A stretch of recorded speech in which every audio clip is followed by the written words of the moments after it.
Episode की शुरुआत में हम जीनियन को देखते हैं जो जब उठती है तो देखती है कि इंटरनेट पर उसे काफी ट्रोल किया जा रहा था उसकी comic dress for the beauty के लिए, क्योंकि किसी ने रूमर फैला दिया था कि ये कॉमिक जीनियन की ओरिजिनल नहीं है बल्कि एक प्लेगियरिज्म वर्क है।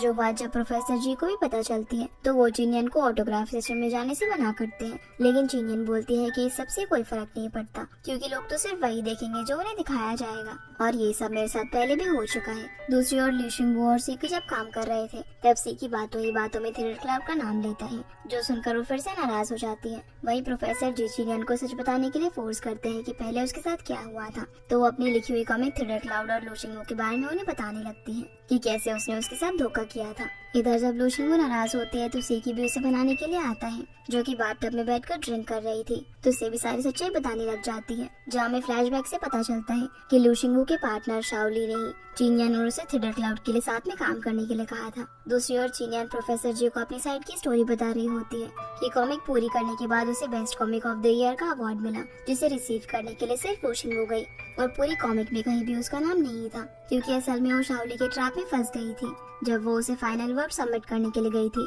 तो शाओली ने जानबूझकर उसके लैपटॉप पर पानी गिरा दिया था, इसीलिए वो उसे रिपेयर कराने के बहाने अपने पास ही रख लेता है और उससे उसका आईडी पासवर्ड वगैरह सब चीज पूछ लेता है, जो कि जीनियन भी उस पर विश्वास कर उसे बता देती है। अब क्योंकि जीनियन के फाइनल एग्जाम थे इसीलिए वो कुछ वक्त सिर्फ अपनी पढ़ाई पर ध्यान देने वाली थी और सोशल मीडिया वगैरह यूज करना बंद कर देती है। पर एग्जाम खत्म होते ही जब वो सोशल मीडिया चेक करती है तो उसे पता चलता है कि शाओली और ल्यूशिंगवू ने मिलकर उसके साथ फ्रॉड किया है और कॉमिक के ऊपर कहीं भी उसका नाम नहीं था, इसीलिए उसने सोशल मीडिया पर जो उस कॉमिक के बारे में डिटेल्स डाली हुई थी उन्हें देखकर लोगों को लग रहा था कि जीनियन ने ल्यूशिंगवू की कॉमिक चुराई है।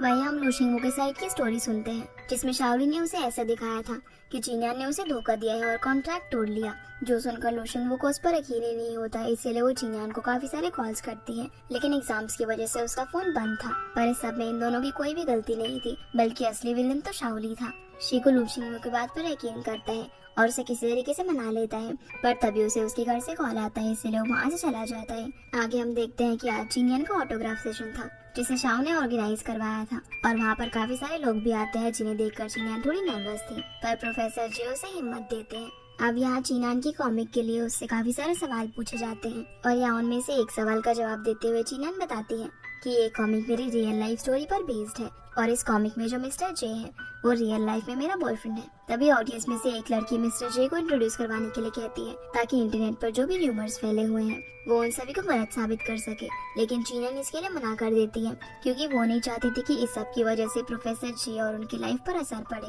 पर तभी यहाँ पर प्रोफेसर जी आते हैं जो सभी के सामने खुद को इंट्रोड्यूस करते हुए बताते हैं कि मैं जीनियन का बॉयफ्रेंड हूँ, जो सुनकर जीनियन के साथ साथ वहाँ मौजूद सभी लोग काफी शॉक हो जाते हैं और उनकी तारीफ करने लगते हैं क्योंकि प्रोफेसर जी काफी हैंडसम थे। इसी बीच यहाँ पर हम एक लेडी को देखते हैं जो बोल रही होती है कि आखिरकार उसने अपना लव कन्फेस कर ही दिया और ये कौन है इसके बारे में हमें जल्दी पता चल जाएगा। साइनिंग इवेंट के बाद हम प्रोफेसर जी और जीनियन को देखते हैं जो कि काफी परेशान हो रही थी क्योंकि प्रोफेसर जी ने अब अपनी आइडेंटिटी रिवील कर दी थी, तो वो ये सोचकर काफी परेशान हो रही थी कि अब प्रोफेसर जी को भी इंटरनेट ट्रोलिंग का सामना करना पड़ेगा। पर प्रोफेसर जी बोलते हैं कि मुझे इस सब की अब कोई चिंता नहीं है और वो इससे प्यार भरी बातें करते हुए किस करने वाले थे कि तभी वहाँ पर एक पर्सन आ जाता है जो बताता है कि हमारी कंपनी को आपकी कॉमिक बहुत ही पसंद आई है और हम उसे एक एनिमे में कन्वर्ट करना चाहते हैं, इसीलिए मेरी कंपनी के बॉस आपसे मिलना चाहते हैं, जो सुनकर जीनियन काफी खुश हो जाती है। अब प्रोफेसर जी यहाँ पर जीनियन को कुछ बताने ही वाले थे कि तभी वहाँ पर जाओशी आ जाती है जो कि जीनियन को फैंस के साथ फोटो खिंचवाने के लिए लेकर चली जाती है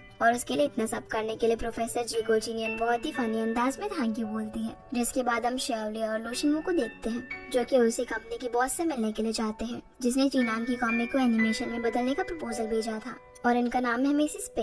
यहाँ पर शाओली मिसिस पे को ल्यूशिंगवू की बहुत ही famous comic beauty and romance को एनिमे में कन्वर्ट करने की बात करते हैं और उन्हें कन्विंस करने की कोशिश करने लगते हैं, पर वो बताती है कि हमने ऑलरेडी किसी और कॉमिक को चूज कर लिया है। शाओली पर अब भी उसे यहाँ पर बहुत ज्यादा कन्विंस करने की कोशिश करता है, लेकिन मिसिस पे नहीं मानती, तो ल्यूशिंगवू नाराज होकर यहाँ से जाने लगती है। पर जाते जाते वो एक वेट्रेस से टकरा जाती है जो कि टी लेकर आ रही थी और वो टी गलती से मिसिस पे के कपड़ों पर गिर जाती है, जिस वजह से वो अब काफी गुस्से में यहाँ से चली जाती है और वो आज जीनियन के साथ जो मीटिंग करने वाली थी वो उसे भी कैंसिल करवा देती है। जिसके बाद हम शियो को देखते हैं जिसका आज बर्थडे था, तो शाओजू एक कैफे में उसका बर्थडे सेलिब्रेट करता है, जिसके बाद वो उसे शॉपिंग पर लेकर जाता है और उसे ढेर सारी शॉपिंग करवाता है क्योंकि कल से वो उसे छोड़कर कहीं जाने वाला था, पर वो ये बात उसे नहीं बताता। इसके बाद ये दोनों एक जगह पर जाते हैं जहाँ पर शाओजू उसे केक पर नाम लिखना सिखाता है, जैसे कि वो उसे बचपन में सिखाया करता था। असल में शिव अब शाओजू को बहुत ज्यादा पसंद करने लगी थी और यहाँ वो उससे बात कहने की बहुत कोशिश करती है लेकिन कह नहीं पाती।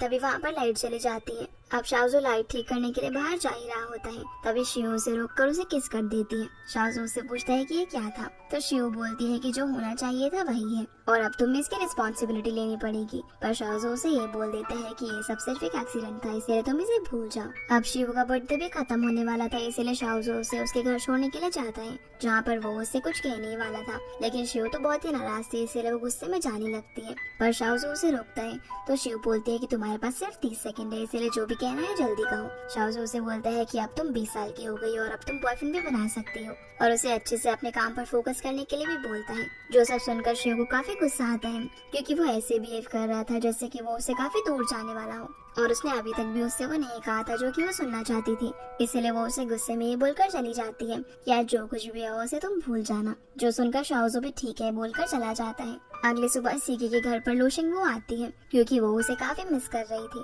और उसे हक कर कर उससे बातें करने लगती है। पर तभी रूम से मिसेस पे निकल कर आती है, जहाँ हमें पता चलता है कि असल में वो सीकी और प्रोफेसर जी की मदर है, और यहाँ वो सीकी की गर्लफ्रेंड होने का नाटक करती है। जो देखकर लूशिंगवू तो काफी गुस्सा हो जाती है और सीकी से बोलती है तुम्हें शर्म नहीं आती अपनी माँ जैसी उम्र की लेडी से अफेयर चलाते हुए। तो सीकी उसे बता देता है कि अरे ये मेरी मॉम ही है। तभी यहाँ पर प्रोफेसर जी चीनियन को लेकर आ जाते हैं और चीनियन को भी पता चल जाता है कि वो प्रोफेसर जी की मदर है। अगली सीन में हम इन चारों को मिसेस पे के सामने देखते हैं, जहाँ मिसेस पे इन दोनों की पोजीशन बदलवा देती है और बोलती है कि अब ठीक है, क्योंकि अब सीकी चीनियन के साथ खड़ा हुआ था, जो कि दोनों बराबर के लग रहे थे और लूशिंगवू और प्रोफेसर जी भी एक दूसरे के बराबर लग रहे थे। मिसेस पे सीकी को बोलती है कि तुम्हें इन जैसी लड़कियों से दूर रहना चाहिए, ये सिर्फ लड़कों का फायदा उठाना जानती है। पर सीकी बोलता है कि कभी नहीं। ये बोलकर वो लूशिंगवू के पास चला जाता है और उन्हें बताता है कि ये मेरी गर्लफ्रेंड है। जो सुनकर चीनियन भी काफी शॉक हो जाती है, क्योंकि उसे नहीं पता था कि लूशिंगवू अब उसकी गर्लफ्रेंड बन चुकी है। मिसेस पे अब चीनियन को अपने पास बुलाती है और बोलती है कि क्या तुम सीकी को पसंद करती हो, पर वो कुछ बोल ही नहीं पाती, पर वो खुद ही बोल देती है कि पर सीकी तो तुम्हें जरूर पसंद करता है। सीकी बोलता है कि मॉम ये सब हम क्या बोल रही हैं, तो वो उसे अपने पास बुलाकर चीनियन का हाथ उसके हाथों में देती है और बोलती है कि मुझे लगता है कि तुम दोनों बहुत ही अच्छे कपल बनोगे। जो सुनकर प्रोफेसर जी और लूशिंगवू बोल देते हैं कि बिल्कुल भी नहीं। तो मिसेस पे बोलती है कि तुम दोनों भी बहुत ही अच्छे लग रहे हो, तो वो दोनों फिर से बोल देते हैं कि बिल्कुल भी नहीं। मिसेस पे अब सीकी से बोलती है कि क्या तुम लूशिंगवू को ठीक से जानते हो, क्या वो तुम्हारा फायदा नहीं उठाना चाहते। तो लूशिंगवू बोल देती है कि मुझे पता है कि आप मुझसे नाराज हो, लेकिन मेरा प्यार सीकी के लिए एकदम सच्चा है और मैं इसे साबित करने के लिए कुछ भी कर सकती हूँ। तो मिसेस पे उन दोनों कपल्स को कैमरा देती है और बोलती है कि तुम लोगों के पास 10 घंटे हैं, तुम्हें अपने आज के दिन का व्लॉग बनाना होगा और जो कपल मुझे इस व्लॉग के अंदर सबसे ज्यादा पसंद आएंगे उन्हें मेरी ब्लेसिंग्स मिलेंगी। जिसके बाद हम शिव को देखते हैं, जो जब कंपनी पहुंचती है तब उसे पता चलता है कि शाओजू अपनी कंपनी उसके नाम करके वहाँ से कहीं पर चला गया है और वो कहाँ गया है इसके बारे में किसी को भी नहीं पता। जो सब जानकर वो काफी परेशान हो जाती है। वहीं दोनों कपल्स डेटिंग व्लॉग बनाने में लगे हुए थे, जहाँ ये चारों कोइंसिडेंटली एक ही जगह पर मिल जाते हैं और साथ में बैठकर कॉफी वगैरह पीते हैं, पर कोई भी किसी से बात नहीं कर रहा था। तो चिनान सीकी से पूछ लेती है कि क्या तुम सच में अपनी मॉम की ब्लेसिंग्स चाहते हो। ये सुनकर लूशिंगवू सीकी का हाथ पकड़कर बोलती है और नहीं तो क्या हम दोनों कपल जैसे नहीं दिखते। जिस पर प्रोफेसर जी और चीनियान दोनों नाम में जवाब देते हैं। सीकी बोलता है तो क्या तुम दोनों कपल जैसे दिखते हो। प्रोफेसर जी कहते हैं कि कुछ भी हो जाए तुम्हारी भाभी तो चीनियान ही बनेगी, और फिर वो उसे कुछ बात करने के लिए साइड में लेकर चले जाते हैं। अब जब चीनियन और लूशिंगवू अकेले थे तो चीनियन लूशिंगवू से रूडली बात करती है।